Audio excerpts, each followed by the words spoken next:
Planned obedience tomorrow is disobedience today.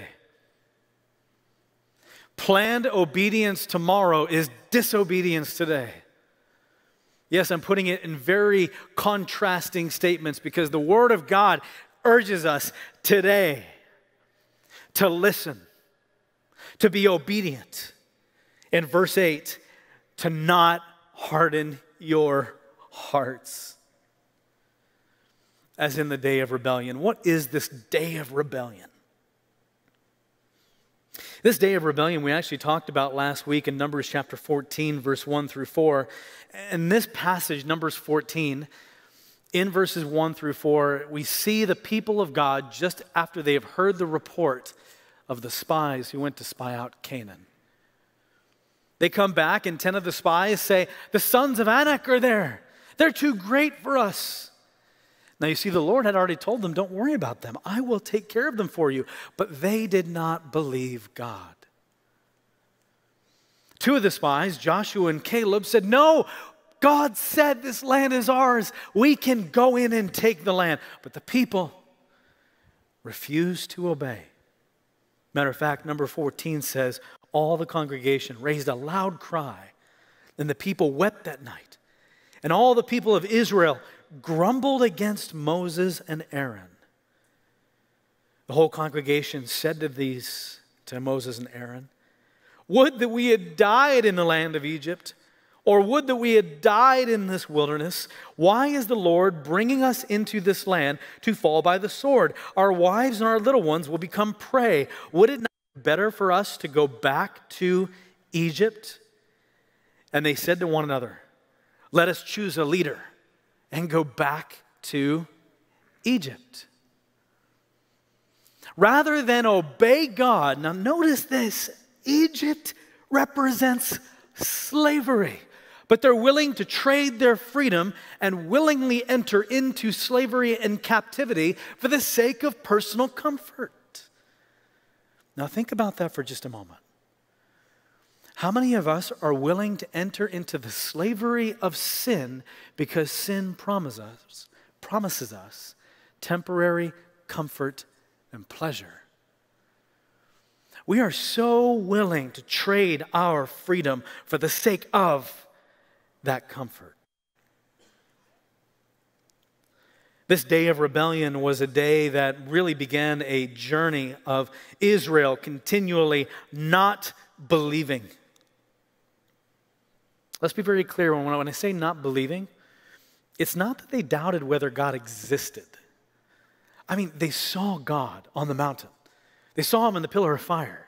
They saw him part the waters. It's not that they doubted or disbelieved that God existed. Rather, they did not believe his word. They did not obey his instruction. They did not trust his character. They disbelieved his being. And this is not a one-time event. It says that they tested in the wilderness. They provoked him. They always go astray. They were marked by a continual lifestyle of disbelief. They had the right teaching. They had the right theology, as it were. They had one of the greatest prophets ever to live, Moses, to teach them the Word of God. They had the 10 Commandments and the laws. They knew more about God than anybody. But in their hearts, they continually disbelieved. The result of this disbelief, and I find this a terrifying thing, and if it doesn't terrify you, then check your heart. Because you see, they harden their hearts. They put God to the test, verse 9. God is provoked. Now, you do not provoke a lion. Why? Because he can tear you to shreds.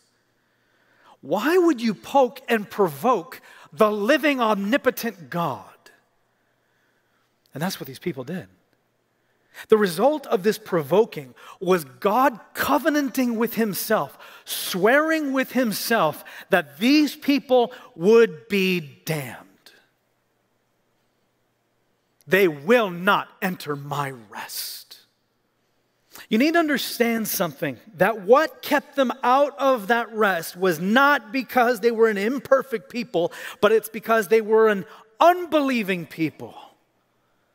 It was their unbelief that kept them from the rest and brought the wrath of God. Now, it wasn't immediate. God held on to these people for 40 years, reaching out to them, showing them His grace and His mercy again and again and again, but they continually pushed back the gracious hand of God. Unbelief. We may think of unbelief as a slight sin, but unbelief is the sin of sins. There's so much Christian mythology and mysticism around what is called the unpardonable sin. And I preached on this some years back. You want to know what the unpardonable sin is? The unpardonable sin is dying in unbelief. The unpardonable sin is dying in unbelief. Every single, you think, I can't come to God. You have no idea what I have done. You think, am I a Christian? Look at the sins that I struggle with. Listen, every single one of those things are pardonable. The one thing that is not pardonable is unbelief. If you are a sinner, good, you recognize it, believe, and it's pardoned. You struggle with your sin, so do all of us. Believe. Don't disbelieve. Don't disbelieve. If you say God can't cleanse me, I am too bad of a sinner, what you are saying is that His grace and His power and His sacrifice is not enough. You are unbelieving His ability to cleanse you.